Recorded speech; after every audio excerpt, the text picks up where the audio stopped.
La perdida Lemuria, de William Scott Elliot. Producción y locución, Annie CC.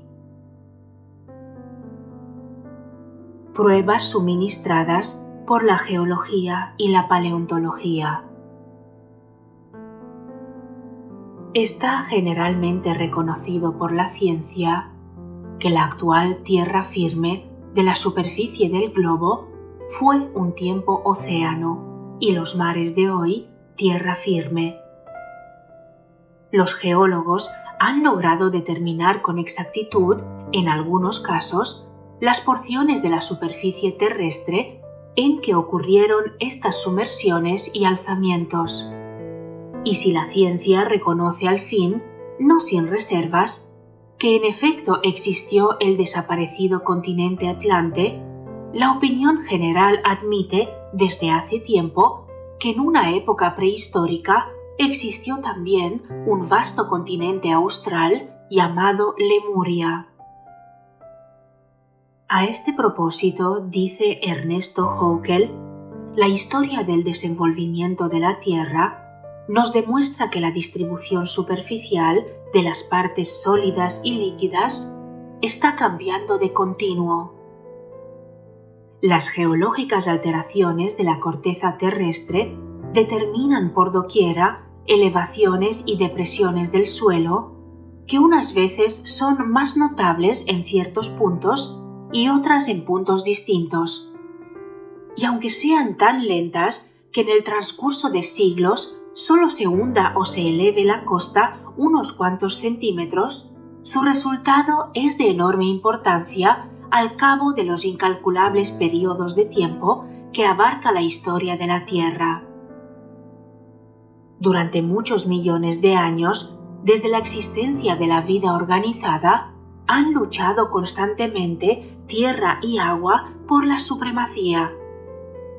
Continentes e islas se han hundido en el mar y otros nuevos surgieron de los abismos marinos. Lagos y mares quedaron secos por el lento alzamiento de su fondo y nuevas cuencas acuáticas se formaron por los hundimientos del suelo. Penínsulas se convirtieron en islas por la sumersión del istmo que las unía al continente.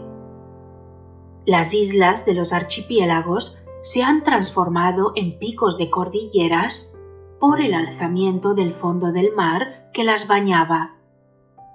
Así, el Mediterráneo era un lago cuando en el actual estrecho de Gibraltar enlazaba un istmo a España con África. En más reciente época de la historia de la Tierra, cuando ya existía el hombre, estuvo Inglaterra repetidas veces unida al continente europeo y otras tantas separada de él. Y aún Europa y el norte de América estuvieron un tiempo directamente relacionadas. El Mar del Sur era un gran continente y las numerosas islas que ahora lo esmaltan fueron los picos más elevados de sus cordilleras. El Océano Índico formaba otro continente que se extendía desde las islas de la Sonda por la costa meridional de Asia hasta la oriental de África. El inglés Sclater denominó Lemuria a este continente a causa de los animales simios que lo poblaban y, según toda probabilidad, en él tuvo su cuna la raza humana procedente de los monos antropoides. Es muy interesante la evidente prueba, fundamentada por Alfredo Wallace en hechos cronológicos, de que el actual archipiélago malayo consta de dos divisiones completamente distintas. La división occidental, o archipiélago indo-malayo, que comprende las islas de Borneo, Java y Sumatra, estuvo primitivamente unido por Malaca al continente asiático, y acaso también con el lemuriano. Por otra parte, la división oriental o archipiélago austromalayo, que comprende las Celebes, Molucas, Nueva Guinea e Islas de Salomón, estuvo directamente enlazado con Australia. Ambas divisiones eran en un principio dos continentes, separados por un estrecho, que hoy día están en su mayor parte sepultados en el mar. Apoyado Wallace en sus precisas observaciones corológicas, logró determinar exactamente la posición de aquel primitivo estrecho, cuyo extremo meridional pasaba entre Bali y Lombok. Así es que, desde los comienzos de la presencia del agua líquida en la Tierra, están variando perpetuamente las lindes de la porción sólida, hasta el punto de que la configuración de las costas, de los continentes e islas, no ha sido durante una hora, ni siquiera durante un minuto, exactamente la misma, porque la perpetua rompiente de las olas cercena a la tierra en unos parajes de la costa las porciones que en otros gana por acumulación del limo, cuyo pétreo endurecimiento eleva el fondo del mar y forma nuevas tierras. Nada más erróneo que la idea de una inalterable configuración de los continentes, tal como, sin fundamento geológico, los representan los mapas escolares. El nombre de Lemuria lo dio Sclater, según dijimos antes, en consideración a que en este continente se desenvolvieron los animales llamados lemúricos. Dice A. R. Wallace: la existencia de este continente es, sin duda, una legítima y muy firme hipótesis, al par que un ejemplo de cómo el estudio de la distribución geológica de los animales permite reconstruir la geografía de pasados tiempos. ¿Acaso fuera este continente una primitiva región zoológica en lejanas épocas geológicas, pero ignoramos qué épocas fueron estas, ni cuáles los límites de dicha región? Si suponemos que abarca toda el área correspondiente a la actual fauna de lemúridos, habremos de extenderla desde el África occidental a Burma, sur de China e Islas Célebes. Ya nos hemos referido anteriormente a la conectividad que en otros tiempos hubo entre la subregión etiópica y la isla de Madagascar, para explicar la distribución del tipo lemuriano y otras curiosas afinidades entre ambos países.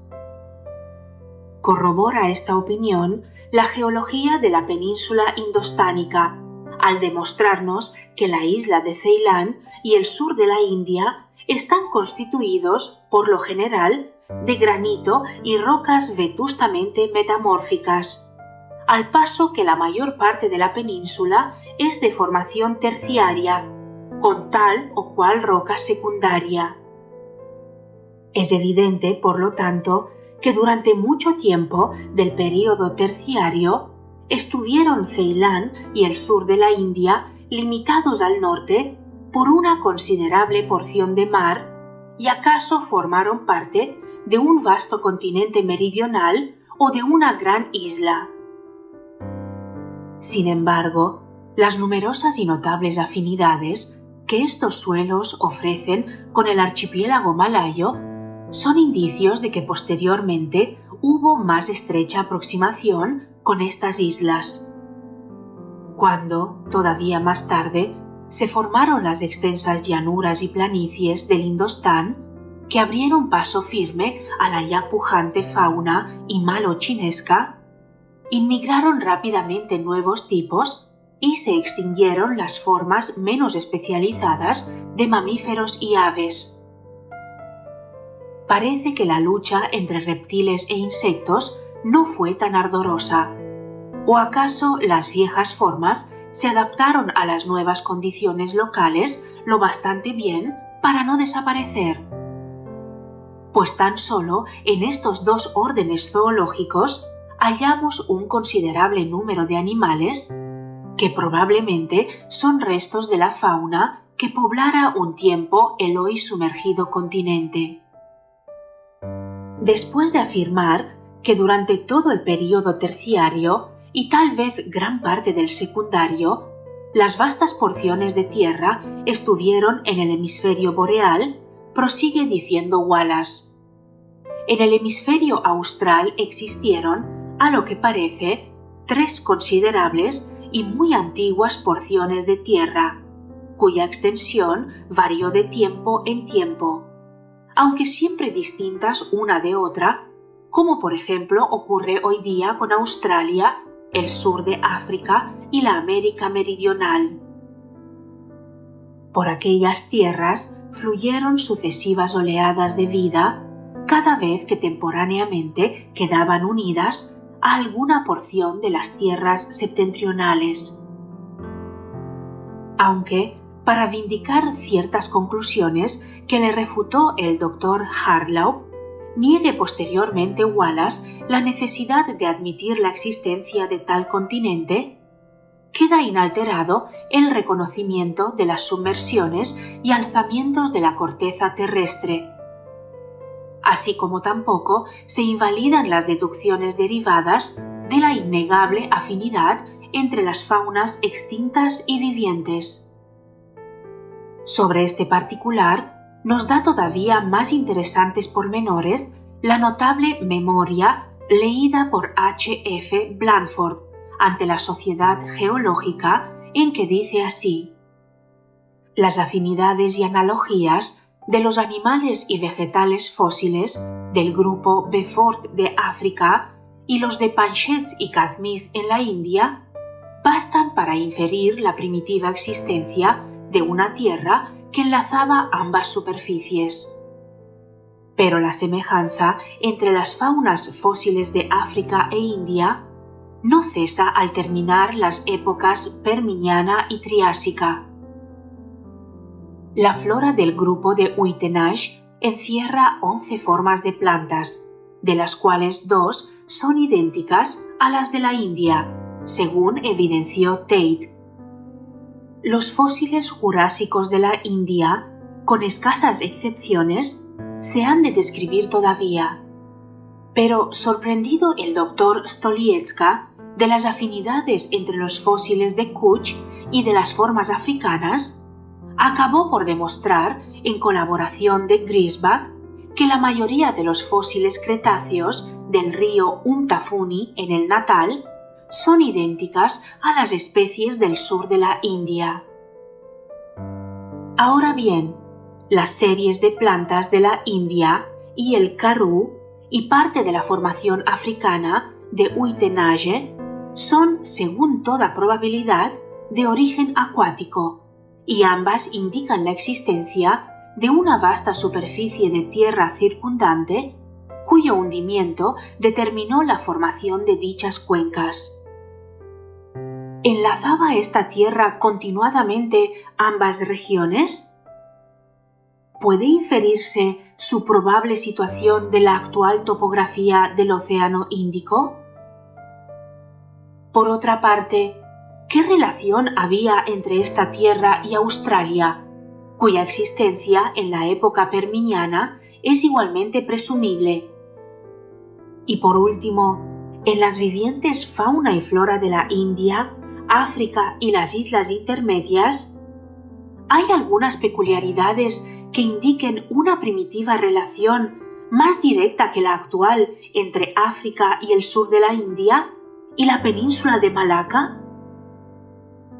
La hipótesis expuesta no es nueva en la ciencia.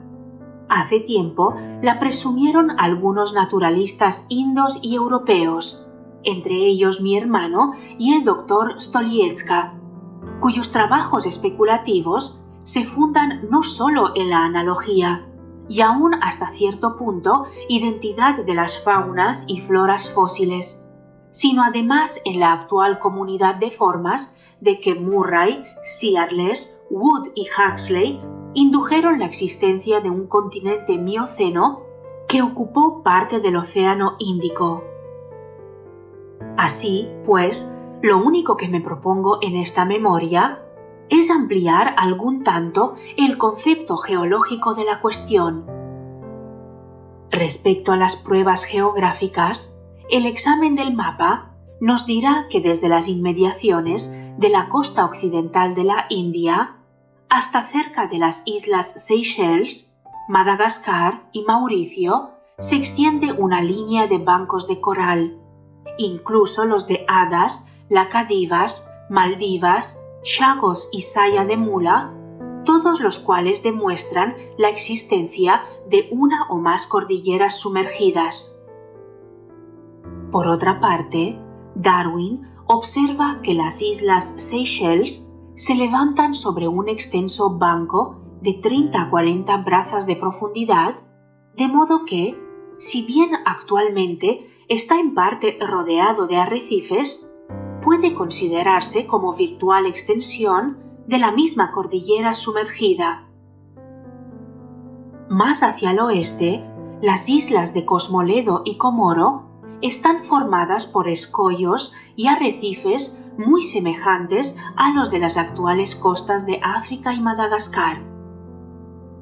Parece probable que esta línea de escollos, bancos y arrecifes indica la situación de una antigua cordillera que tal vez formara la osamenta espinal de una porción de tierra primitivamente terciaria y más tarde paleozoica y mesozoica, de análoga manera a los sistemas alpino e himalaico con relación al continente europeo-asiático y a los sistemas roquizo y andino con respecto a las dos Américas. Para designar esta tierra mesozoica, yo hubiera propuesto el nombre de Indoceana, aunque ha prevalecido el de Lemuria que le dio Sclater. El profesor Huxley, apoyado en pruebas paleontológicas, opina que durante el período Mioceno existió una tierra entre Absinia e India, pero según se infiere de lo antes expuesto, le atribuyo época mucho más primitiva.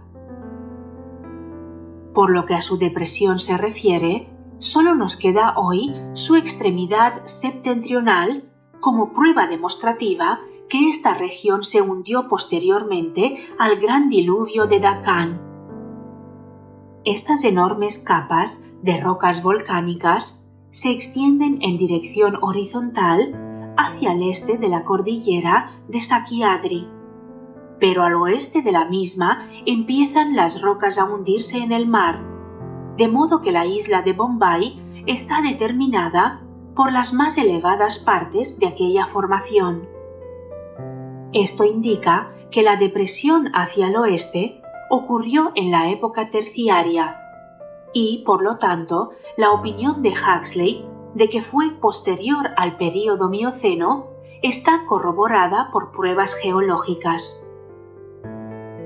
Después de fundamentar con ejemplos la íntima relación de los componentes de la fauna de las tierras en estudio, prosigue el autor diciendo: la paleontología, geografía y geografía física, con la establecida distribución de los animales y plantas hoy vivientes, atestiguan mancomunadamente la primitiva e íntima conexión entre África e India, incluso las islas tropicales del Océano Índico.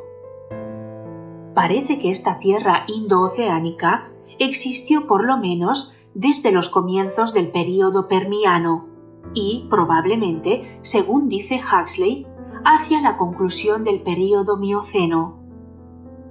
El África meridional y la península indostánica son los actuales residuos de esta antigua tierra, cuya superficie no fue tal vez absolutamente continua durante todo aquel largo período. Efectivamente, las rocas cretáceas del sur de India y África y las marinas capas jurásicas de las mismas regiones prueban que parte de estas tierras estuvieron por más o menos tiempo invadidas por el mar, aunque no persistiría mucho la interrupción de continuidad, pues las investigaciones de Wallace en el archipiélago oriental han demostrado que la más angosta porción de mar es insuperable obstáculo para la emigración de animales terrestres. En la época paleozoica debió estar relacionada esta tierra con la Australia y en la terciaria con Malaya, puesto que las formas malayas y su parentesco con las africanas son, en algunos casos, distintas de las de India. Conocemos aún muy poco la geología de la península oriental para fijar la época de su conexión con la tierra indooceánica. El geólogo Theobald ha señalado la existencia de rocas triásicas, cretáceas y numulíticas en las montañas costeras de Arabia. Y sabido es que hacia el sur de Moulmein se encuentran carbonatos cálcicos, mientras la cordillera oriental de Irrawaddy está formada por más recientes rocas terciarias. De esto se infiere, al parecer, que una considerable parte de la península de Malaya debió estar ocupada por el mar durante los períodos Mesozoico y Eoceno. Se ha comprobado que las escotaduras exteriores de los Himalayas síquimos están formadas por rocas vegetales de la época Rani Ganja y, en consecuencia, la antigua tierra debió de extenderse algo más al norte del actual delta del Ganges.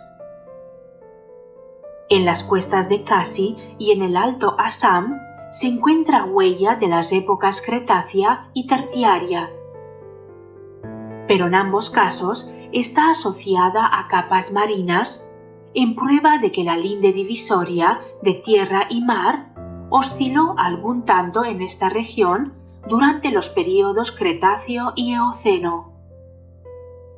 Las grandes formaciones cretáceas y numulíticas que en el noroeste de India se extienden a través del Beluchistán y Persia y constituyen la estructura de la parte noroeste de los Himalayas, prueban que en los períodos Mesozoico y Eoceno estuvo India separada del Asia occidental.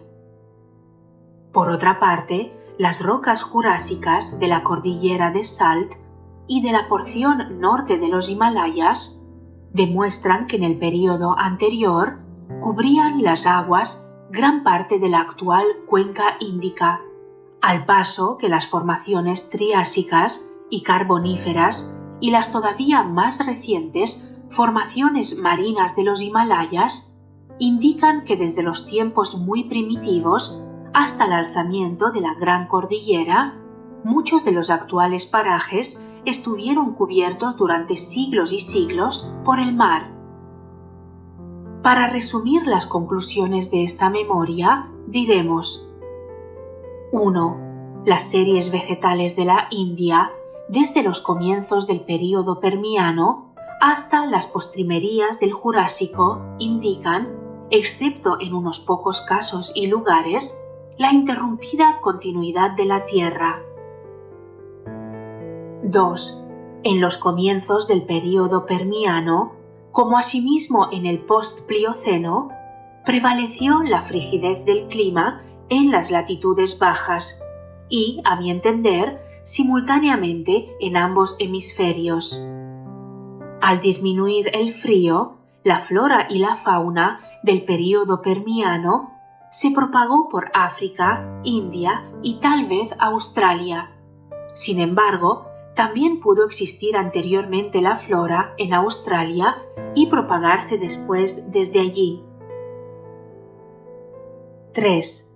India, el África meridional y Australia estuvieron unidas por un continente indooceánico en el período Permiano. Los dos primeros países permanecieron unidos con muy cortas interrupciones hasta el final del período Mioceno. A la conclusión del período estuvo esta tierra unida a Malaya. 4. De acuerdo con precedentes autores, creo que la cordillera submarina de arrecifes y bancos de coral, que hoy se extiende entre el mar de Arabia y el este de África, señala la situación geográfica de esta tierra. 5. Hasta el fin de la época numulítica no hubo conexión directa, excepto cortos periodos, entre la India y el Asia occidental. En la discusión de esta memoria, el profesor Ramsay convino con el autor en la creencia de que África, India y Australia estuvieron unidas en pasadas épocas geológicas. El académico Woodward se congratuló de que el autor hubiese corroborado con pruebas inferidas de la flora fósil de las series mesozoicas de la India las opiniones de Huxley, Sclater y otros respecto a la pretérita existencia de un antiquísimo continente ya vislumbrada por las observaciones de Darwin en los arrecifes coralinos. Dice Haeckel, de los 5 actuales continentes, ni Australia, ni América, ni Europa han podido ser la primeval residencia o cuna de la raza humana llamada bíblicamente paraíso. Multitud de circunstancias colocan este lugar en el sur de Asia, y todo lo más pudiera suponérsele en África. Pero hay muchísimos indicios, especialmente los hechos corológicos, de que la primitiva morada del hombre fue un continente, hoy sumergido en el fondo del Océano Índico, que se extendía a lo largo del sur de Asia y que llegaba por oriente hasta las islas de la Sonda y por occidente hasta Madagascar y costa sudoriental de África. Ya hemos dicho que la geografía zoológica y botánica da mucha probabilidad a la existencia de este continente subindiano. Sclater le llamó Lemuria a causa de los animales simiescos que lo poblaban.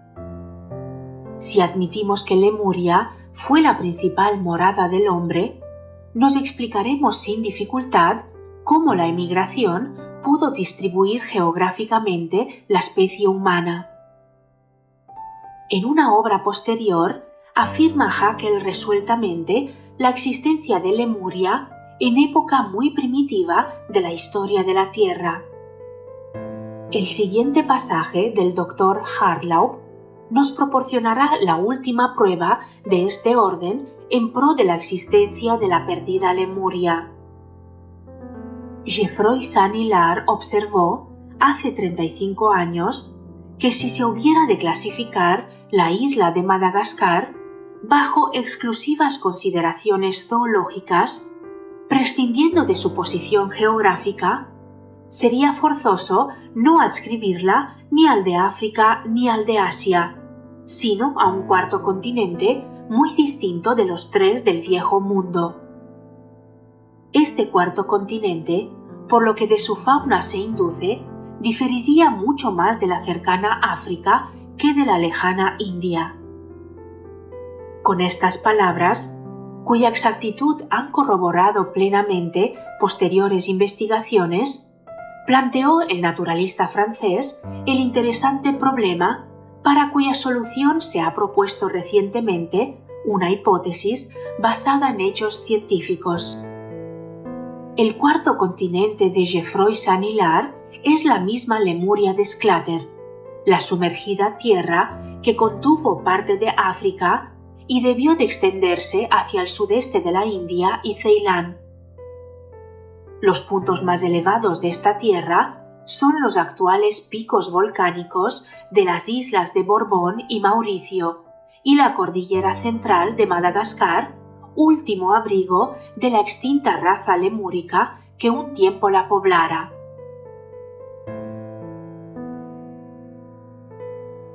Pruebas derivadas de los archivos arcaicos.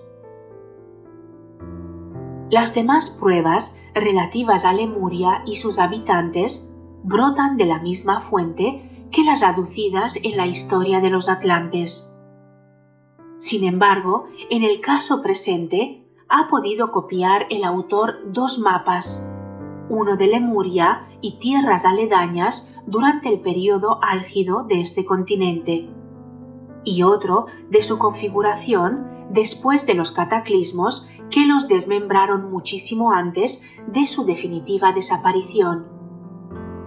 Siempre dijimos que los mapas de Atlántida no eran exactos en latitud ni longitud, y mucho menos exactos han de ser los de Lemuria si tenemos en cuenta las enormes dificultades opuestas a su trazado. En el caso de Atlántida, disponíamos de un excelente bajorrelieve de terracocha y un muy bien conservado mapa de pergamino. En el caso de Lemuria, solo hemos podido disponer de un modelo de terracocha deplorablemente roto y de un mapa estropeado y borroso, lo que agravó la dificultad de reconstruir todos los pormenores y, por consiguiente, de obtener copias exactas. Se nos reveló que poderosos adeptos trazaron los mapas de Atlántida en los florecientes tiempos de esta raza, pero no sabemos con seguridad si los mapas lemúricos fueron trazados por instructores divinos cuando aún existía el continente o si datan de la época atlante. Sin embargo, aún previniéndonos contra la ciega confianza en la exactitud de los mapas, creemos que por exactos pueden disputarse en el conjunto de sus líneas generales. Probable duración del continente lemúrico. De 4 a 5 millones de años en guarismo redondo duró la vida geológica de la Atlántida. Porque este tiempo hace poco más o menos que en parte del continente lemúrico, todavía firme a la sazón, aparecieron los remoales, primera subraza de la cuarta raza raíz que iba a poblar la Atlántida. Si recordamos que en el proceso de la evolución, el guarismo 4 representa invariablemente no solo el nadir del ciclo retrospectivo, sino el período más breve, tanto en una manvántara como en una raza, podremos presumir que Lemuria existió durante un número de millones de años muy superior al asignado al continente atlante o de la cuarta raza. Pero respecto a Lemuria no tenemos fechas, ni siquiera aproximadas, por lo que solo cabe apoyarnos en las épocas geológicas, tal como las conoce la ciencia moderna.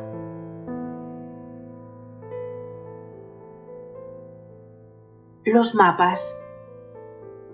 Según puede advertirse, no están trazados los mapas con sujeción a las épocas geológicas, aunque de su examen inferimos que el mapa más antiguo de los dos representa la superficie terrestre desde la época permiana hasta la jurásica, a través de la triásica, mientras que el otro mapa representa probablemente la configuración terrestre durante los períodos Cretáceo y Eoceno. El mapa más antiguo nos muestra que el ecuatoriano continente de Lemuria, en los días de su florecimiento, ceñía casi por entero el globo, pues desde donde hoy están las islas de Cabo Verde, a pocas millas de la costa de Sierra Leona, se dilataba hacia el sudeste a través de África, Australia, Islas de la Reunión y mares interpuestos, hasta pocas millas de distancia de una isla continental, cuya extensión igualaba a la América del Sur, que flotaba sobre el Pacífico y comprendía el Cabo de Hornos y parte de la Patagonia. En el otro mapa de Lemuria llama la atención la mucha longitud y en algunos parajes la extrema angostura de los estrechos que separan los dos enormes témpanos de tierra en que por entonces se hendió el continente. Además, la magnitud de los estrechos que actualmente existen entre las islas de Bali y Lombok coincide con la de una de las partes de los que en aquella época separaban ambos continentes. También conviene advertir que estos estrechos seguían en dirección norte por la costa occidental de Borneo y no por la oriental, como conjeturó Haeckel. Por lo que toca a la distribución de la fauna y la flora y la existencia de varios tipos comunes a India y África, según expone Blandford, se observará que parte de la India y extensas porciones de África estuvieron directamente enlazadas por tierra durante el período correspondiente al primer mapa, y que la misma conexión se mantuvo parcialmente en el período relativo al segundo mapa.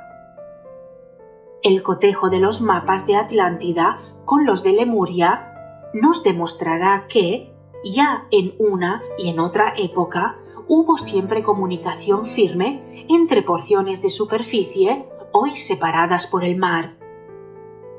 Con esto deja de ser un enigma para los naturalistas la actual distribución de la fauna y flora en ambas Américas, Europa y tierras orientales.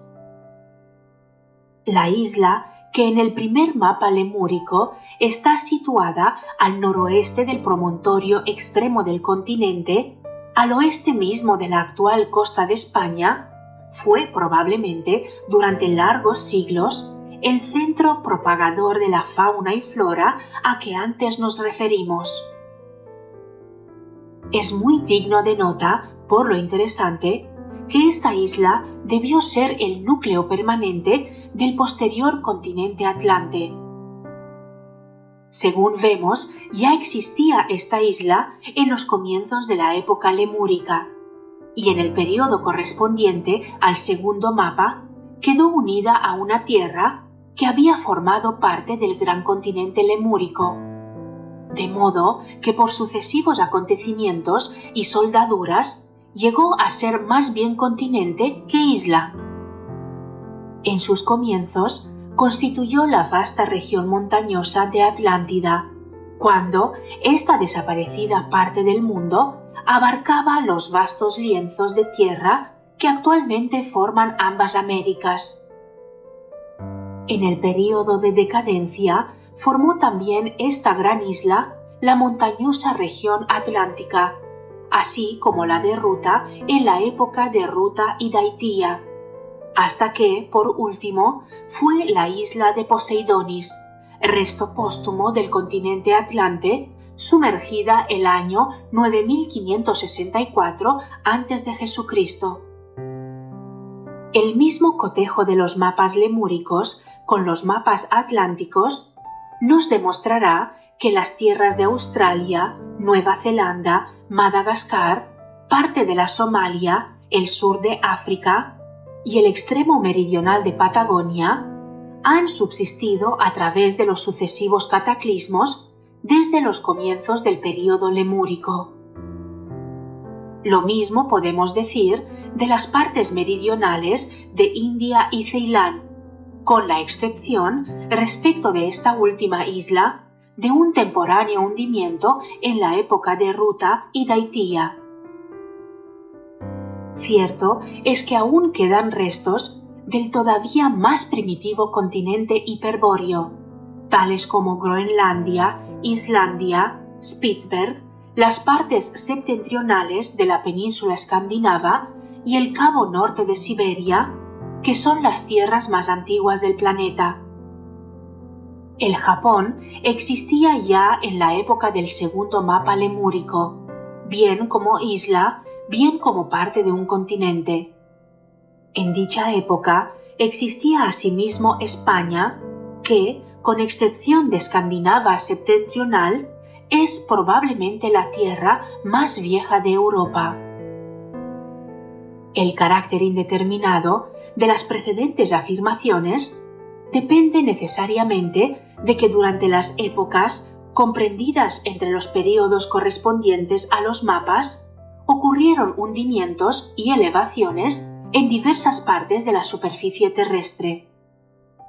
Por ejemplo, se nos dice que poco después de la fecha del segundo mapa lemúrico, se hundió la península malaica, permaneciendo sumergida hasta un nuevo alzamiento ocurrido antes de la fecha del primer mapa atlántico, pues la actual península de Malaya aparece como parte de un gran continente.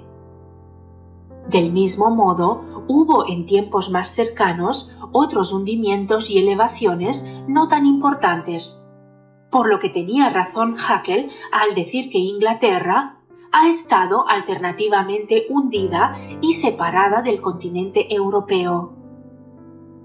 A fin de esclarecer las ideas, acompañamos un cuadro con la sinopsis histórica de la vida animal y vegetal en nuestro globo, relacionada, según Haeckel, con las contemporáneas capas rocosas. En otras dos casillas del cuadro aparecen las razas humana y los cataclismos geológicos, según saben los estudiantes de ocultismo. De este cuadro se deduce que el hombre lemúrico vivió en la época de los reptiles y de los pinares. Los monstruos anfibios y los gigantes helechos del período permiano medraban todavía en los climas húmedos y calientes. Los plesiosaurios e ictiosaurios rebullían en las tibias lagunas de la edad mesolítica, hasta que, por el desecamiento de la mayor parte de los mares interiores, predominó el enorme reptil terrestre llamado dinosaurio. Mientras que los pterodáctilos no solo reptaban por el suelo, sino que volaban por los aires. El pterodáctilo menor era del tamaño de un gorrión y el mayor, cuyas alas medían unos 5 metros de largo, superaba a las más corpulentas aves de hoy día. Los dinosaurios o dragones eran colosales reptiles de rapiña, cuyo cuerpo alcanzaba de 12 a 15 metros de longitud, y posteriores excavaciones han sacado a la luz esqueletos todavía mayores. El profesor Ray Lancaster, en la sesión celebrada por el Instituto Real el 7 de enero de 1904, dio cuenta de que en los depósitos eólicos de los Estados Unidos del Sur se había descubierto un esqueleto de brontosaurio que medía 20 metros de largo. Las estancias del arcaico libro de Jian dicen: a las cosas reptantes se añadieron animales con vértebras, dragones del abismo y serpientes voladoras. A los que reptaban por el suelo les nacieron alas. Los de largos cuellos que nadaban en el agua fueron los progenitores de las aves del aire. La ciencia moderna corrobora esta afirmación, pues, como dice Haeckel, las aves ofrecen tan íntima relación con los reptiles en su estructura interna y desenvolvimiento embrionario que sin duda proceden de una rama de este orden. La transformación de reptiles en aves sobrevino por vez primera en la edad mesolítica y probablemente durante el período Triásico. En esta época vemos también que el pino y la palmera suceden a los helechos gigantes. En los últimos días de la edad mesolítica aparecen por vez primera los mamíferos, pero los fósiles del mamut y del mastodonte, sus primeros representantes, se encuentran principalmente en las capas de los períodos Eoceno y Mioceno.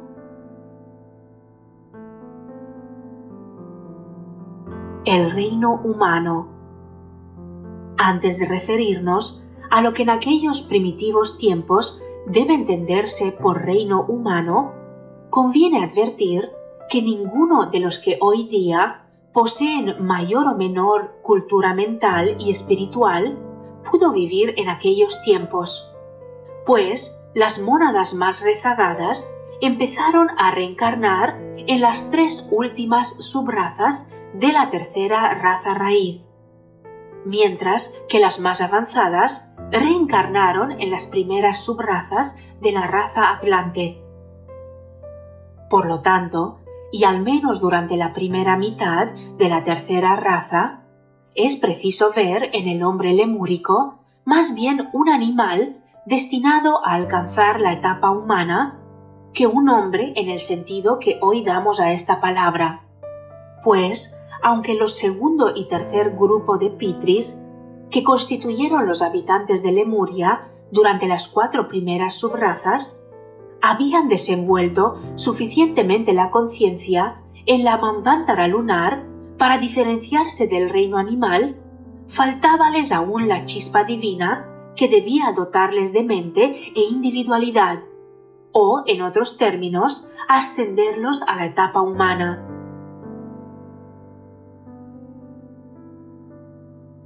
Tamaño y consistencia del cuerpo humano. Así es que la evolución de la raza lemúrica es uno de los más oscuros, al par que interesantes, puntos de la línea evolutiva del hombre. Porque durante este periodo no solo alcanzó la verdadera humanidad, sino que su cuerpo experimentó profundas alteraciones físicas y hubo 2 mudanzas en el procedimiento funcionario de la reproducción. Para explicar las sorprendentes afirmaciones que hemos de hacer respecto del tamaño y consistencia del cuerpo humano en este primitivo periodo, conviene tener presente que mientras los reinos animal, vegetal y mineral seguían el ordinario curso de su evolución en este cuarto globo, durante la 4ª ronda del actual Manvantara, el reino humano hubo de recorrer rápidamente las varias etapas evolutivas porque pasara en las 3 rondas anteriores. Así es que los cuerpos de la primera raza raíz, en que aquellos casi amentes seres habían de adquirir experiencias, nos hubieran parecido gigantescos fantasmas de materia astral, que poco a poco se densificó hasta tomar consistencia física de grado etéreo en la segunda raza raíz, cuyos individuos hubieran sido igualmente invisibles para nuestro actual órgano de visión. Se nos dice que fue necesaria esta abreviación evolutiva a fin de que el Manu y sus colaboradores dispusieran de medios a propósito para perfeccionar el tipo físico de la humanidad, que hasta entonces no había pasado del enorme cuerpo simiesco existente en los 3 planetas físicos, Marte, Tierra y Mercurio, durante la 3ª ronda. Al llegar a la Tierra, en la 4ª ronda, la oleada de vida humana, estaban animadas cierto número de estas formas simiescas por los residuos dejados en el planeta durante el período pralaico. Estas criaturas se incorporaron a la corriente humana tan pronto como la raza alcanzó del todo el desarrollo físico. Y si bien se hubieran podido utilizar sus cuerpos para la reencarnación de las más atrasadas entidades, era preciso perfeccionar la forma como lo hizo el Manu, elaborando en el plano astral el arquetipo creado por la mente del Logos. De la etérea segunda raza procedió la 3ª o lemúrica, cuyos cuerpos estaban ya constituidos de gases, líquidos y sólidos, es decir, de las 3 más densas subdivisiones del plano físico, aunque con predominio de gases y líquidos, de suerte que la estructura vertebral no se había osificado aún como lo está en nosotros, y, por lo tanto, no podían mantenerse en pie. Efectivamente, sus huesos eran flexibles y cartilaginosos, como los de nuestros niños, pues hasta el promedio del período lemúrico no se osificó el esqueleto humano. El átomo físico permanente basta para demostrar la posibilidad de que la forma etérea se transmutase en otra más densa y que el esqueleto cartilaginoso se osificase según está actualmente. El átomo físico contiene la esencia de todas las formas por que ha pasado el hombre en el plano físico y, asimismo, por una parte, la potencialidad de una estructura ósea tal como alcanzó durante el curso de la tercera ronda y, por otra, la potencialidad de una forma etérea con todas las fases intermedias, porque conviene recordar que el plano físico consta de 4 sutilidades de éter, aparte de los estados gaseoso, líquido y sólido que muchos tienen por los únicos de la materia física. Así, cada etapa evolutiva tuvo su peculiar procedimiento en remotas edades, y el Manu y sus colaboradores rodearon el átomo permanente de la debida clase de materia.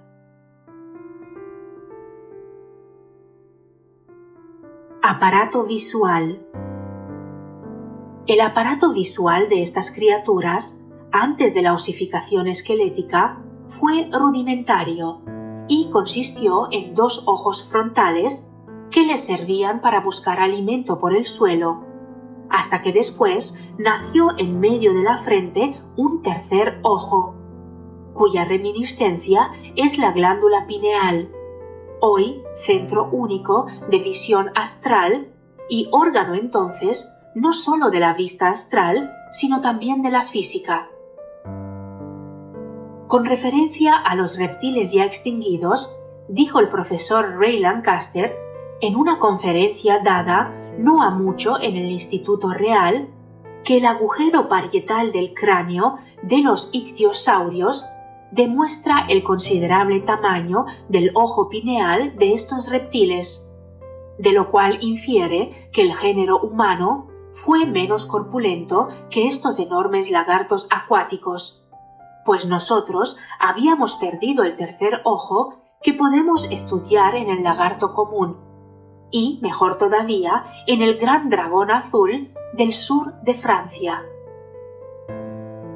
Algún tiempo antes de promediar el período lemuriano, tal vez durante la evolución de la tercera subraza, empezó a solidificarse poco a poco el gigantesco cuerpo gelatinoso y a tomar consistencia ósea la cartilaginosa armazón de los miembros.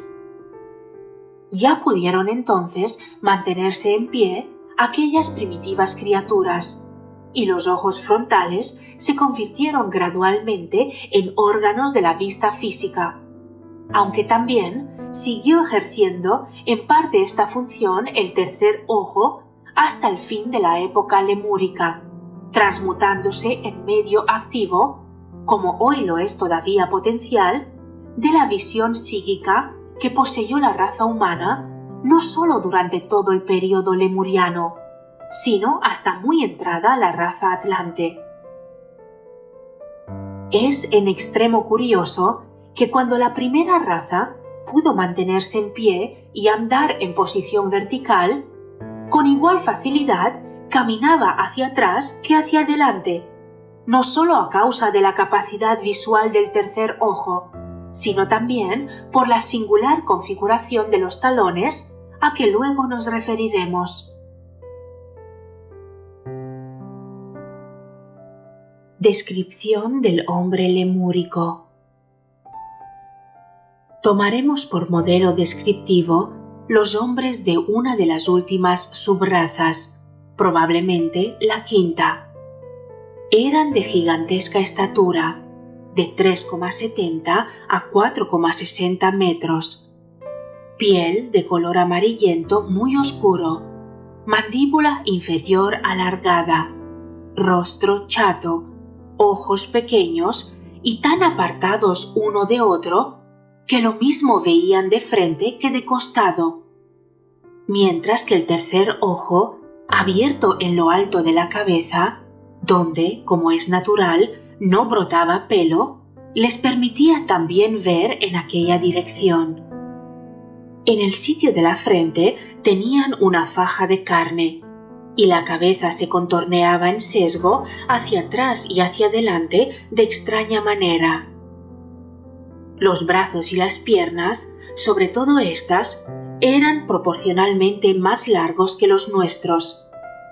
y no podían doblarse en ángulo recto en el codo ni en la rodilla. Las manos y los pies eran enormes y los talones se alargaban toscamente hacia atrás. Llevaban la cara cubierta con una piel floja, algo semejante a la del rinoceronte, pero más escamosa, que sin duda sería de algún animal hoy fósil. Ceñían su rala cabeza con otro pedazo de piel en tiras entrelazadas a estilo de cabos de cordel, con borlas rojas, azules y otros colores de tonos vivos. En la mano izquierda empuñaban un puntiagudo bastón tan largo como su cuerpo, que indudablemente les servía de arma ofensiva y defensiva. En la mano derecha llevaban arrollado el extremo de una larga cuerda de fibras de una especie de planta trepadora, con la que arreaban a un enorme y horrible reptil parecido al plesiosaurio. Los lemurianos habían domesticado a este animal y se aprovechaban de su fuerza para cazar otros animales. El aspecto del hombre de esta raza, según queda descrito, causaba cierta repugnancia, pero no era del todo inculto y representaba el vulgar término medio de las gentes de su tiempo. Muchos otros hubo de aún menos humano aspecto, hasta que la séptima subraza desarrolló un tipo superior, aunque muy lejano todavía del hombre de nuestra época. Persistían la saliente mandíbula inferior, los gruesos labios, el rostro chato y los ojos de estúpida mirada. Pero ya estaba determinada la frente y reducido considerablemente el alargamiento de los talones. Una derivación de esta séptima subraza tenía la ovoidea con el vértice menor hacia arriba y los ojos muy apartados uno de otro y muy cerca del extremo superior. La estatura había disminuido notablemente y las manos, brazos, pies y piernas eran más parecidas a las de los negros de hoy. Esta raza desenvolvió una importante y duradera civilización y por miles de años dominó a la mayor parte de las tribus que poblaban el vasto continente lemuriano. Y aún en los tiempos de la decadencia prolongaron su poderío por medio de injertos matrimoniales con los remoales, primera subraza de la raza atlante. La progenie de esta consanguinidad retuvo muchos caracteres de la tercera raza, aunque en realidad perteneció a la cuarta y adquirió por el cruce nueva potencia evolutiva. Su aspecto general no difería gran cosa de los actuales indios de América, con la diferencia de que su piel tenía un curioso pigmento azulado. Pero por sorprendentes que sean los cambios de estatura, complexión y aspecto del hombre durante este período, más pasmosas todavía son las alteraciones sobrevenidas en el procedimiento de reproducción genésica, que comprenderemos con menor dificultad si observamos las funciones sexuales hoy día actuantes en los reinos inferiores de la naturaleza. Después de citar el sencillísimo procedimiento genésico de autodivisión y el de germinación por yemas, dice Haeckel: íntimamente relacionado con la formación de yemas está el tercer procedimiento genésico asexual de la gemación o polis porogonia. En los ínfimos organismos animales, sobre todo en los zoófitos y gusanos, vemos frecuentemente que en el interior de un individuo compuesto de varias células, un pequeño grupo de estas se separa de las circundantes y poco a poco se convierte en otro individuo independientemente distinto del primitivo.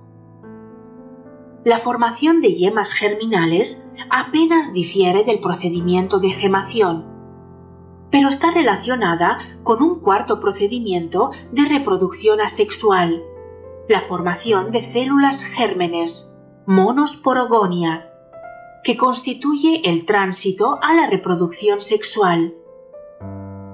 En este caso, ya no es un grupo de células, sino una sola la que se separa de las demás y se desenvuelve al desprenderse del individuo progenitor. La reproducción sexual, o anfigónica, es la más común entre las plantas y animales de las especies superiores. No cabe duda de que este procedimiento genésico apareció en tiempos ya muy adelantados de la historia terrestre, evolucionando de la generación asexual y más directamente de la germinación celular. En las principales modalidades de reproducción asexual antes mencionadas, fisión, gemación y germinación celular, la célula o grupo de células separadas pueden transformarse por sí en un nuevo individuo. Pero en la generación sexual, la célula ha de ser previamente fecundada por una sustancia procreativa, es decir, que el semen ha de obrar en la célula germinal o huevo antes de que éste pueda desenvolverse en un nuevo individuo. Las dos sustancias generativas, el semen y el huevo, existen ya en un mismo individuo, hermafroditismo, ya en dos individuos distintos, separación sexual. La más sencilla y antigua modalidad de reproducción sexual tiene por actor el individuo de sexo doble. Así ocurre en la mayoría de los vegetales y en algunos animales, como el caracol, la sanguijuela y muchos gusanos. El individuo hermafrodita tiene en sí los materiales de ambos sexos, es decir, el semen y el huevo. En la mayor parte de las especies vegetales superiores, una misma flor contiene el órgano masculino, estambre con su antena, y el femenino, pistilo con su ovario. Los caracoles tienen el germen ovárico en una parte de sus glándulas sexuales y el semen en otra. Muchos hermafroditas engendran por sí mismos, pero los hay que para reproducirse necesitan el concurso de otro individuo de su especie. Este último caso es evidentemente el tránsito a la separación sexual. El desdoblamiento de sexos, la modalidad más complicada de reproducción sexual, derivó sin duda alguna del hermafroditismo en un ya muy adelantado período de la evolución orgánica de los seres terrestres. Actualmente es el peculiar procedimiento genésico de los animales superiores. La llamada reproducción virginal, partenogénesis, ofrece una interesante modalidad intermedia entre la reproducción sexual y la asexual formación de células germinales que tanto se le parece. En este caso, la célula germinal, en vez de formarse exactamente como el huevo, es capaz de desenvolverse en un nuevo individuo sin necesidad del semen fecundante. Lo más curioso e instructivo de los diferentes fenómenos partenogenésicos está en que hay células germinales que, según reciban o no fecundación, desenvuelven individuos completamente distintos. De un huevo de abeja fecundado por el zángano nace también un zángano, pero del no fecundado nace una abeja fecunda, reina, o una abeja estéril, obrera. Esto nos demuestra que la naturaleza tampoco procede a saltos en el orden de la generación y que no hay ruptura alguna entre la asexual y la sexual. Ahora bien, Por lo que atañe a la evolución de la tercera raza humana en el continente lemuriano, conviene observar que sus modalidades genésicas pasaron por fases de estrecha analogía con las citadas en el transcrito pasaje. La doctrina secreta habla de los nacidos del sudor, de los nacidos del huevo y de los andróginos. Dice así: en un principio apenas tenían sexo y poco a poco se convirtieron en bisexuales o andróginos.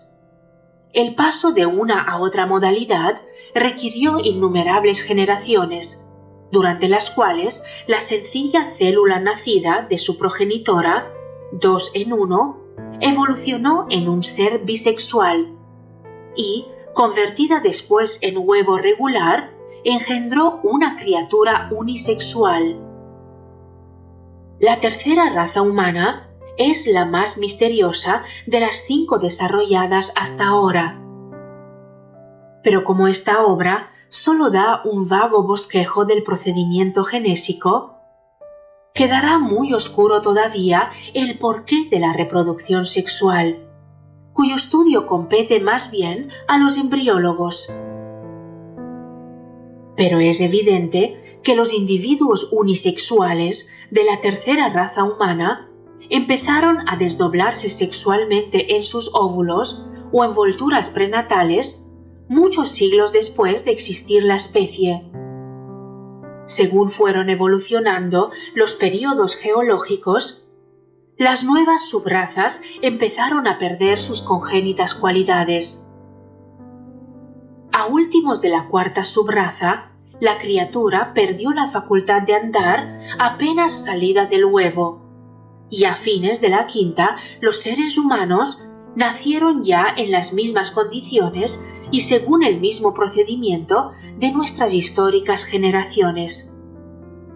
Por supuesto que la mudanza requirió millones de años. Todavía hay en la Tierra gente de raza lemúrica.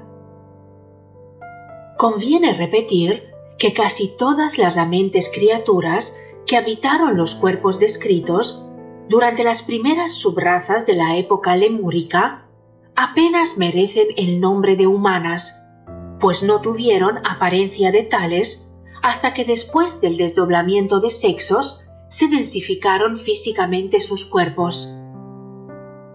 Hemos de recordar que si bien los seres a que nos referimos pertenecen a los grupos segundo y tercero de Pitris lunares, también los hay procedentes del reino animal correspondiente al Manvantara lunar. Los degradados remanentes de la tercera raza raíz habitan en Australia, isla de Andaman y Tierra de Fuego, y forman las tribus montaneras de la India, los selvícolas de África y otras tribus igualmente salvajes. Las entidades hoy encarnadas en estos cuerpos debieron pertenecer al reino animal correspondiente a los comienzos del actual Manvantara. Es muy posible que alcanzaran el reino humano durante la evolución de la raza lemúrica y antes del cierre de puertas para las entidades venidas en tropel de abajo. Pecado de los amentes. Los vergonzosos actos de los amentes, cuando el primer desdoblamiento de sexos, están referidos en las estancias del arcaico libro de Jian y no necesitan comentario alguno. Durante la tercera raza, los animales invertebrados crecieron y se transformaron en vertebrados con chayas sólidos. Primero se desdoblaron los animales y empezaron a procrear.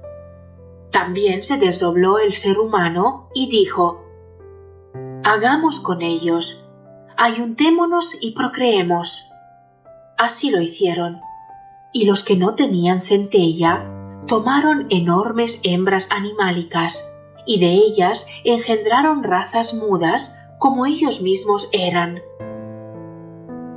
Pero se desataron sus lenguas, Las lenguas de su progenie permanecieron calladas. Engendraron monstruos, una raza de corcovados monstruos de piel roja que andaba a 4 pies. Una raza que había de encubrir su oprobio. Un comentario antiguo añade: cuando la tercera se desdobló en sexos y cayó en pecado al engendrar hombres animálicos, estos montaron en furia, y ellos y los hombres se destruyeron mutuamente. Hasta entonces no había habido pecado. Al ver esto los Las, que no habían formado hombres, lloraron diciendo: los amentes han mancillado nuestras futuras moradas. Esto es karma. Moremos en otras. Enseñémosles mejor para evitar que suceda cosa peor. Así lo hicieron, y entonces todos los hombres quedaron dotados de manas. Vieron el pecado de los amentes.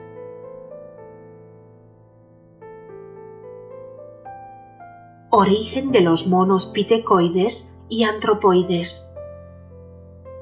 La semejanza anatómica entre el hombre y los monos superiores, tan frecuentemente citada por los darwinistas para probar su común ascendencia, plantea un interesante problema cuya verdadera solución hemos de buscar en la esotérica explicación de la génesis del pitecoide. Dice la doctrina secreta que los descendientes de los semihumanos monstruos nacidos del pecado de los amentes fueron disminuyendo de tamaño al cabo de los siglos y densificaron más y más su cuerpo hasta parar, durante la época miocena, en una raza de monos progenitores de los actuales pitecoides. Los atlantes del período mioceno cayeron en el mismo pecado de los amentes con las hembras de los monos de aquel tiempo, pero con plena responsabilidad de sus actos. Fruto de su pecado fueron los actuales monos antropoides. En la futura sexta raza raíz, estos antropoides alcanzarán la etapa humana en los cuerpos de las más ínfimas tribus que a la sazón existan en la Tierra. En el primer mapa está señalada la porción del continente lemuriano en donde ocurrió el desdoblamiento de sexos y florecieron las subrazas cuarta y quinta. Caía dicha porción al este de las regiones montañosas de que formó parte la actual isla de Madagascar, en el centro del territorio bailado por el menor de los dos grandes lagos.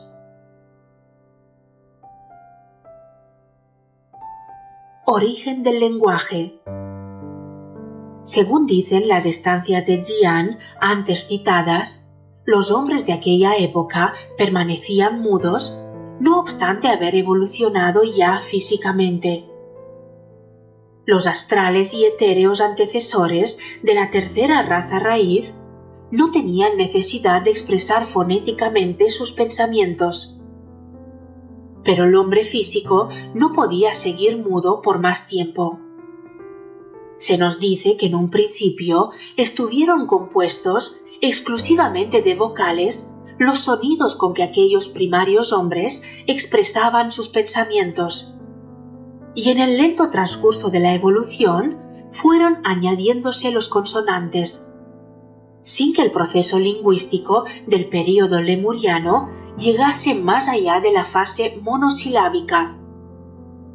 El actual idioma chino es el único descendiente directo de la antigua lengua lemúrica, cuando toda la raza humana tenía un solo idioma y un solo labio.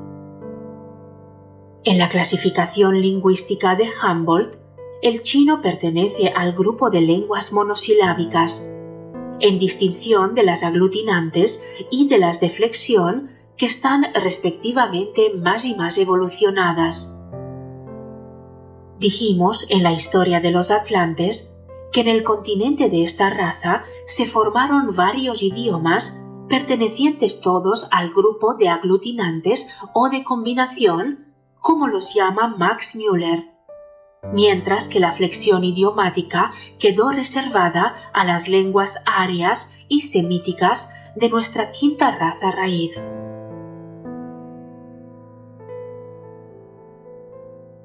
El primer occidio. En el primer pecado, el primer occidio o privación de vida, a que se refiere el antiguo comentario en las estancias de Jian, puede considerarse como simbólica representación de la mutua actitud, a la sazón incipiente, del reino humano y del reino animal, que desde entonces tan horrendas proporciones ha tomado, no solo entre el hombre y los animales, sino entre los mismos hombres. Esta consideración da nuevo pasto a nuestro pensamiento. El hecho de que los monarcas crean conveniente, y aún necesario, vestir en los actos oficiales el uniforme de una de las armas o institutos de su ejército, denota muy significativamente el apoteósico predicamento a que han llegado las cualidades belicosas. Esta costumbre deriva indudablemente de la época en que el rey era al propio tiempo caudillo militar, y tan solo en este concepto se le reconocía por rey.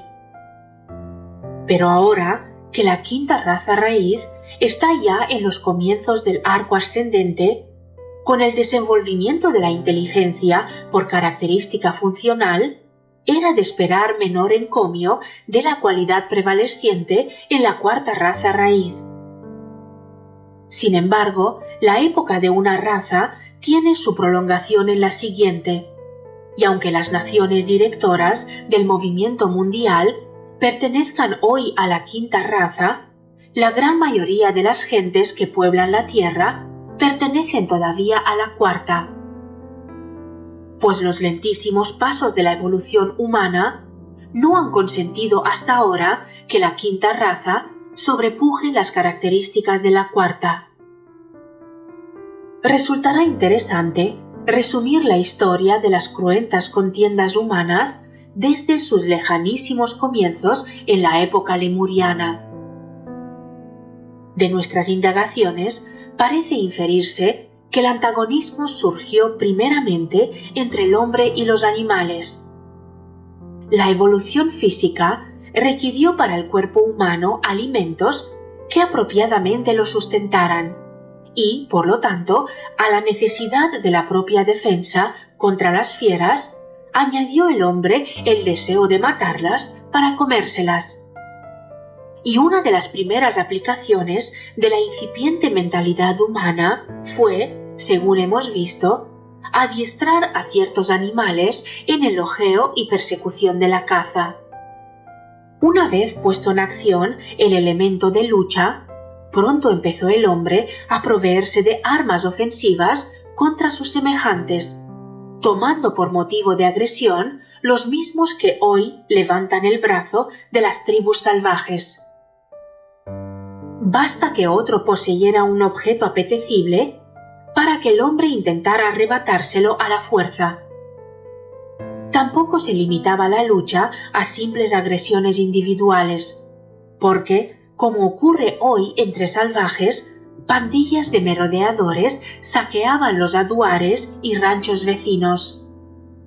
A esto se redujo la guerra en Lemuria hasta últimos de la séptima subraza.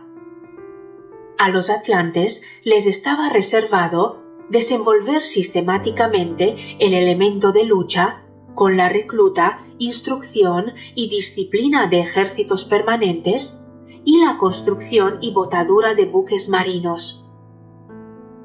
El principio belicoso fue, en efecto, la característica fundamental de la cuarta raza. Durante todo el período atlante ardió sin cesar la guerra y menudearon los combates en tierra y mar hasta arraigar tan profundamente el sentimiento de lucha en la naturaleza humana que aún hoy las más inteligentes razas arias propenden con facilidad a guerrear unas con otras. Para bosquejar el desenvolvimiento de las artes entre los lemurianos, hemos de acudir a la historia de la quinta subraza. El desdoblamiento de sexos se había ya cumplido y el cuerpo humano era enteramente físico, aunque todavía de gigantesca talla. La lucha ofensiva y defensiva con las monstruosas hieras estaba entablada, y los hombres vivían en chozas construidas con troncos y ramas de tosca labra. Al principio, cada familia vivía separadamente en los claros de la selva, pero pronto comprendieron que mejor podrían defenderse de los ataques de las fieras reuniéndose en pequeñas comunidades. Por otra parte, aprendieron a construir las chozas con piedras en vez de troncos y a servirse de aguzadísimas lanzas de madera para atacar al dinosaurio y otras bestias feroces. Por entonces no conocía el hombre la agricultura ni tampoco las aplicaciones y servicios del fuego. Sus cartilaginosos antecesores se habían alimentado de lo que encontraban al escarbar el suelo, pero ya la posición vertical les permitía alcanzar los frutos de los árboles, aunque su principal alimento era la carne destrozada y cruda de animales.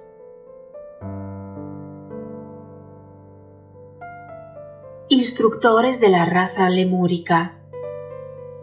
En la historia de la raza humana va a ocurrir un suceso de trascendentales consecuencias de mística importancia, porque su relato nos pone frente a seres que, no obstante pertenecer a distintos sistemas de evolución, se asocian por aquella época a los destinos de la humanidad. A primera vista, no se descubre el significado del lamento de los Las que no habían formado hombres. Y aunque el descenso de estos seres a cuerpos humanos no es el suceso capital a que hemos de referirnos, conviene intentar alguna explicación de su causa y resultados. Se nos dice que estos Las pertenecían a una sumamente evolucionada humanidad de un sistema que tuvo sus ciclos en un pasado indefinidamente remoto. Habían alcanzado los Las cumbres de la evolución en su cadena planetaria, desde cuyo término gozaron de bienaventuranza nirvánica durante las edades intermedias. Pero el karma los llevaba entonces a un nuevo campo de actividad y de causas físicas, por no haber aprendido aún del todo las lecciones de compasión. Su temporánea tarea iba a consistir en guiar e instruir a la raza lemúrica, que a la sazón demandaba toda la ayuda y dirección que ellos eran capaces de dar. Sin embargo, también hubo otros seres que voluntariamente se encargaron de la misma tarea. Estos otros seres llegaron del sistema evolutivo cuyo planeta físico es Venus, que ya está en la séptima ronda del quinto Manvantara o cadena planetaria, por lo que su humanidad es mucho más elevada que la terrestre, pues ellos son hombres divinos, al paso que nosotros todavía somos humanos. Según hemos visto, la raza lemúrica estaba por entonces en la curva de conversión hacia la verdadera etapa humana. Aquellos seres venían a desempeñar interinamente el cargo de educadores de la infantil humanidad, como tal vez de aquí a muchos siglos habremos nosotros de ayudar a los seres que en el porvenir formen la humanidad de las cadenas de Júpiter y Saturno. Bajo la guía e influjo de estos seres, progresaron rápidamente los lemurianos en su desarrollo mental, pues los sentimientos de amor y reverencia hacia quienes reconocían incomparablemente más sabios y grandes que ellos, se transmutaban en esfuerzos de imitación que necesariamente iban convirtiendo el manas superior en vehículo capaz de transportar de una a otra vida las características humanas en testimonio del flujo de vida divina que infunde en la forma de inmortalidad individual. Como dicen las estancias de Jian, todos los hombres quedaron dotados de manas. Sin embargo, cabe distinguir notablemente entre los excelsos seres procedentes de la evolución de Venus y aquellos otros pertenecientes a una elevadísima humanidad en un previo sistema evolutivo. Pues los primeros no estaban impelidos por karma alguno y tomaron forma humana para vivir y trabajar entre los hombres sin necesidad de asumir limitaciones físicas, ya que podían construirse vehículos apropiados a su elevada espiritualidad. Por otra parte, los Las habían de encarnar en cuerpos humanos de la raza entonces floreciente, y mejor hubiera sido para ellos y para la humanidad que no vacilaran en emprender ni demoraran el cumplimiento de su kármica labor, pues seguramente evitaran el pecado de los amentes. Además, hubiera sido más fácil su tarea, que no solo estribaba en actuar de guías e instructores, sino en perfeccionar el tipo de la raza, es decir, en desenvolver de la semi-humana, semi-animálica forma entonces existente, el cuerpo físico del hombre futuro. Conviene advertir que por aquel tiempo la raza lemúrica estaba constituida por el tercer grupo de Pitris lunares. Pero después, al acercarse al nivel que en la cadena lunar alcanzó el primer grupo, les fue necesario a los de este volver a encarnar, como así lo hicieron durante las subrazas quinta, sexta y séptima, aunque algunos dilataron su reencarnación hasta el período Atlante, de suerte que con acumuladas fuerzas impulsaron el progreso de la raza. Los seres divinos procedentes de Venus fueron en la tierra monarcas, sacerdotes, inventores y maestros de artes, y en este último concepto los consideramos en la historia de la raza lemúrica. Guiado por sus divinos instructores, aprendió el pueblo el uso del fuego y los medios de obtenerlo, al principio por roce y más tarde por pedernal y hierro. Les enseñaron a beneficiar, fundir y moldear los metales, de modo que pudieron poner puntas de aguzado metal en los ástiles de las lanzas. También aprendieron el labrantío de la tierra y a mejorar por el cultivo las semillas silvestres que a través de los siglos se han convertido en los cereales de hoy, cebada, maíz, mijo, avena, etc. Sin embargo, cabe notar una excepción. El trigo no evolucionó en este planeta como los demás cereales, sino que los seres divinos lo trajeron dadivosamente de Venus para alimento del hombre. No fue el trigo su único don. También trajeron de Venus la abeja, única forma animal no evolucionada en nuestra cadena planetaria. Asimismo, aprendieron por entonces los lemurianos el arte de hilar y tejer lienzos para vestirse con el vasto pelo de un animal ya extinguido, semejante a la actual llama del Perú, cuyo antecesor fue probablemente. Hemos visto antes que los primeros vestidos del hombre lemuriano fueron pieles de las bestias que mataban, y así las siguieron llevando durante mucho tiempo en los parajes fríos del continente, hasta que supieron aderezarlas y curtirlas toscamente. Una de las primeras cosas que aprendieron aquellas gentes fue a emplear el fuego en la cocción de los alimentos al estilo que todavía acostumbran las tribus salvajes. Respecto al don del trigo, tan maravillosamente traído de Venus por los seres divinos, hemos de corregir que tuvo por móvil el deseo de proporcionar, desde luego al hombre, un alimento que hubieran tardado muchísimos siglos en depararle las evoluciones del cultivo. A pesar de la ruda barbarie de los lemurianos, durante las subrazas quinta y sexta, los que tuvieron el privilegio de estar en contacto con los divinos instructores, experimentaron sentimientos de reverencia y adoración lo bastante intensos para sacarles de su salvajismo. Por otra parte, la constante influencia de los seres más inteligentes del primer grupo de pitris lunares, que por entonces comenzaban a reencarnar, ayudóles en el logro de mejores condiciones de cultura. Ciudades y monumentos. Durante la séptima subraza, ya últimos de la sexta, aprendieron los lemurianos a edificar ciudades populosas, de ciclópea arquitectura, adecuada a los gigantescos cuerpos de la raza.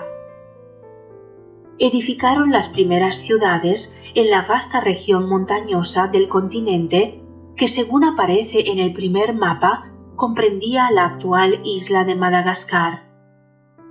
La doctrina secreta nos habla de otra ciudad construida enteramente con témpanos de lava, que se asentaba unas 30 millas al occidente de la actual isla de Pascua, y fue destruida por una serie de erupciones volcánicas.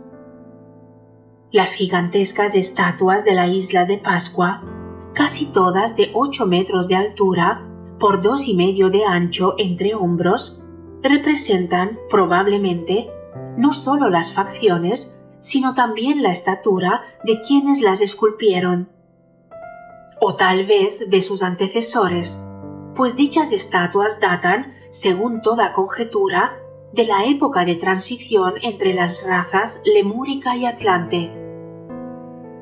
Echaremos de ver que en el período relativo al segundo mapa, el continente de que formaba parte la isla de Pascua se había ya hendido en varios trozos, uno de los cuales fue dicha isla, mucho mayor que lo que es hoy, si bien comparativamente pequeña. En diferentes puntos del continente e islas aledañas, florecieron no desdeñables civilizaciones con establecidos regímenes urbanos y políticos. Pero muchas tribus, parcialmente civilizadas, siguieron llevando vida nómada y patriarcal, mientras que en las partes más escabrosas e inaccesibles vivían, como hoy sucede, las tribus más atrasadas e incultas.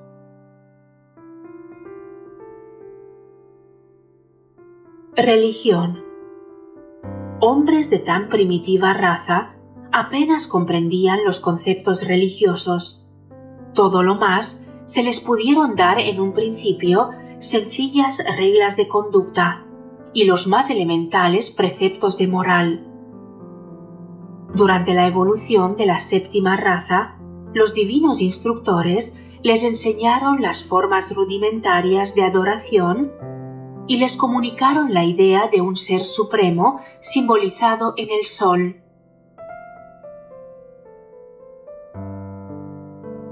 Destrucción del continente. A diferencia del futuro destino de la Atlántida, que pereció anegado por aguas diluviales, la Lemuria fue destruida por convulsiones sísmicas y asolada por las ardientes cenizas y el ígneo polvillo de innumerables volcanes. Bien es verdad que a cada uno de los espantosos cataclismos atlánticos precedieron terremotos y erupciones volcánicas, pero luego de cuarteada y hendida la tierra, vinieron las aguas a hundirla, de modo que la mayoría de las gentes perecieron ahogadas, al paso que los lemurianos hallaron la muerte asfixiados por el humo o abrasados por el fuego.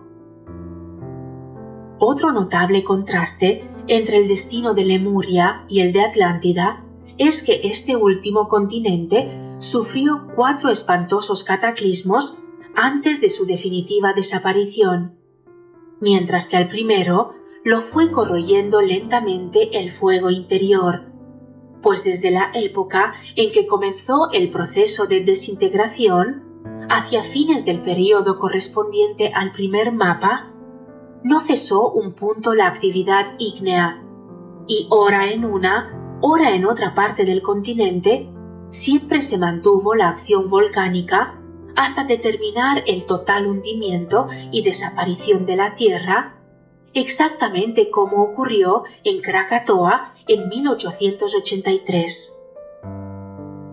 La erupción del Monte Pelado, que hace algunos años destruyó la ciudad de San Pedro, capital de la Martinica, fue de naturaleza análoga a las que acabaron con el continente de Lemuria. Y por lo mismo resulta interesante el relato que de aquella erupción hicieron algunos supervivientes. Del cráter de Monte Pelado surgió repentinamente una inmensa nube negra que, precipitándose con increíble velocidad sobre la población, arrasó cuanto a su paso encontraba, y en pocos minutos sembró la muerte en la ciudad, convertida en candente montón de inflamadas ruinas. Tanto en la Martinica como en la vecina isla de San Vicente, el fenómeno consistió en la súbita erupción de inmensas cantidades de polvo candente mezclado con vapor de agua que descendía por las laderas de la montaña con increíble velocidad. Cubrió en San Vicente la lava valles de 30 a 60 metros de profundidad que meses después de la erupción estaba todavía muy caliente, de modo que las copiosas lluvias causaron enormes explosiones y levantaron nubes de vapor y polvo hasta 600 metros de altura, con lo que los ríos se llenaron de negro e hirviente limo. El capitán Freeman del vapor Roddam refiere un caso en extremo doloroso de que con su tripulación fue testigo en la Martinica. Una noche, al echar anclas en una pequeña ensenada cita 1 milla de San Pedro, la montaña estalló de modo que reprodujo exactamente la primera erupción.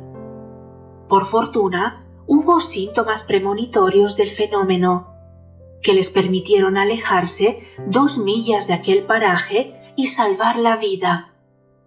En la oscuridad de la noche, vieron resplandecer en la cumbre una brillante luz roja, y muy luego se dejaron oír sordas detonaciones y cayeron disparadas por el aire, monte abajo, grandes piedras candentes. Pocos minutos después, resonó un crujiente ruido al que siguió una luz de encendida lava a 1000 grados centígrados que, desprendiendo del cráter, rodó por la falda de la montaña a la velocidad de 100 millas por hora. Para explicar este fenómeno, dijo el capitán que la erupción no fue de lava propiamente dicha, sino de polvillo candente y vapor de agua. Sin embargo, como los volcanes eran de tipo eruptivo, el capitán dedujo de sus observaciones que no salió lava porque los materiales volcánicos eran pastosamente viscosos y no podían fluir en ordinarias corrientes. La teoría de Freeman ha quedado confirmada desde entonces por posteriores observaciones que descubrieron en el cráter del Monte Pelado no un lago de lava derretida, sino un sólido mazacote de roca ígnea que poco a poco se fue levantando en forma cónica hasta alcanzar la boca. Tenía unos 30 metros de altura e iba aumentando de tamaño según crecía la presión inferior, que determinó repetidas explosiones de vapor, cuya fuerza expansiva disgregó gran parte de su vértice. El vapor, comprimido entre los poros de esta masa, quedaba libre a medida del enfriamiento y producía la explosión de la roca reduciéndola a finísimo polvo. La observación del primer mapa demostrará que en el lago, situado al sudeste de la vasta región montañosa, hubo una isla formada por una gran montaña activamente volcánica. Las 4 montañas situadas al sudoeste del lago también eran volcánicas, y allí comenzó la disrupción del continente. Los cataclismos telúricos que siguieron a las erupciones volcánicas ocasionaron tales destrozos que en el período relativo al segundo mapa estaba ya sumergida una gran porción de la parte meridional del continente. Característica notable del suelo lemuriano en los primitivos tiempos de su existencia fue el gran número de lagos, pantanos y volcanes que lo salpicaban. Pero en los mapas solo aparecen algunas grandes montañas volcánicas y los lagos más extensos. Otro volcán comenzó más temprano su destructora obra en la costa nordeste del continente. Los terremotos acabaron la disrupción y es muy probable que el mar señalado en el segundo mapa, con gran número de islas menores, al sudoeste del actual Japón, indique el área de las perturbaciones sísmicas. El primer mapa nos muestra que hubo lagos en el centro del actual continente australiano, donde la tierra es hoy sumamente seca y como apergaminada. En el período relativo al segundo mapa habían ya desaparecido estos lagos, y parece natural conjeturar que aquellas regiones lacustres fueron devastadas por los gigantescos volcanes del sudoeste, entre Australia y Nueva Zelanda, con tal violencia que el polvo candente secó las aguas.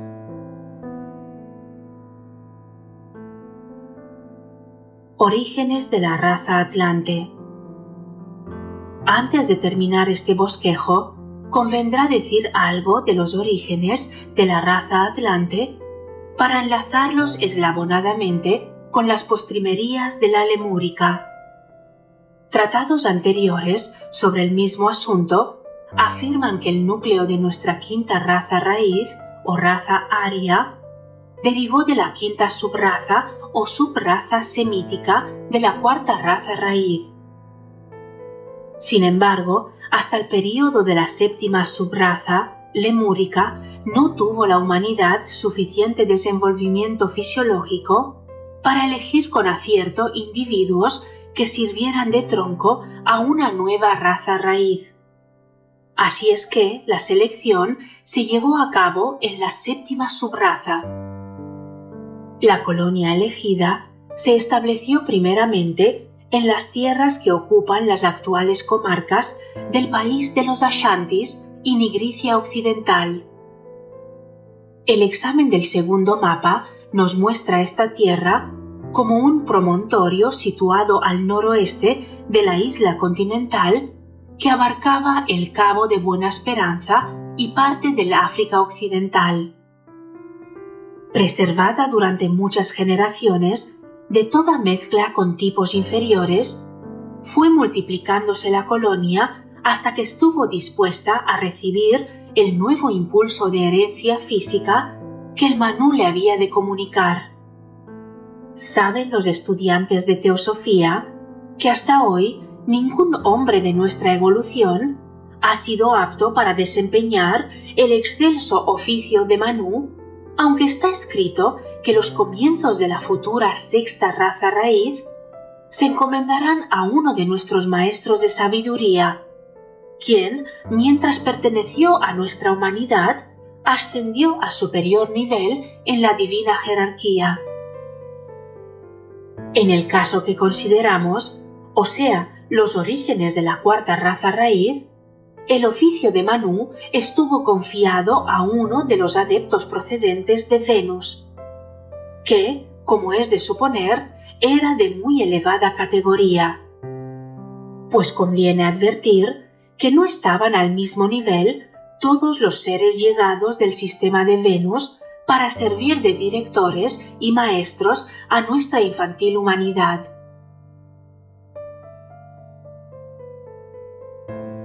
Logia de iniciación.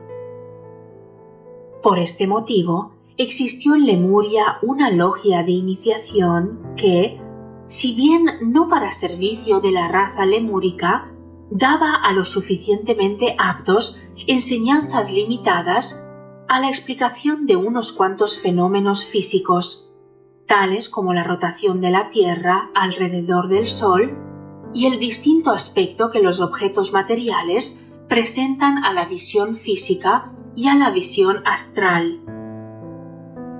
La logia se estableció en beneficio de los seres que, dotados de la asombrosa potestad de transferir su conciencia a nuestro planeta desde Venus, buscaban vehículos apropiados para continuar el curso de su evolución, es decir, en beneficio de quienes estaban en las ínfimas etapas iniciales del sendero. Aunque la meta de nuestra normal evolución sea mayor y más gloriosa de lo que podamos imaginar desde nuestro actual punto de vista, no cabe compararla con la expansión de conciencia que, combinada con el puro ennoblecimiento del carácter, nos aguarda en las altísimas cumbres a que conduce el sendero de iniciación. Otros han tratado ya de los medios de purificar y ennoblecer el carácter y de los esfuerzos necesarios para realizar la expansión de conciencia. Baste decir ahora que el establecimiento de una logia de iniciación en beneficio de seres venidos de otros sistemas evolutivos comprueba la unidad de plan y de propósito en el gobierno y acción de todos los sistemas de evolución puestos en existencia por nuestro logos solar. Además del curso normal de nuestra evolución, sabemos que hay un sendero por donde pueden llegar hasta él cuantos hijos de hombre quieran hallarlo. Vemos que así ocurrió en el plan de Venus y podemos presumir que lo mismo ocurra en todos los planos de evolución de nuestro sistema planetario. Este sendero es el sendero de iniciación, cuyo término es el mismo para todos, la unión con Dios. Fin. Te agradezco enormemente que hayas escuchado este audiolibro. Si estás aquí y ahora es porque te ha aportado algo muy valioso para tu camino. Por favor, en reciprocidad, dale like, comenta, suscríbete al canal y comparte este vídeo. De esta forma, este conocimiento llegará a mucha más gente. Gracias, gracias, gracias. Soy Annie Sisi. Hasta el siguiente vídeo.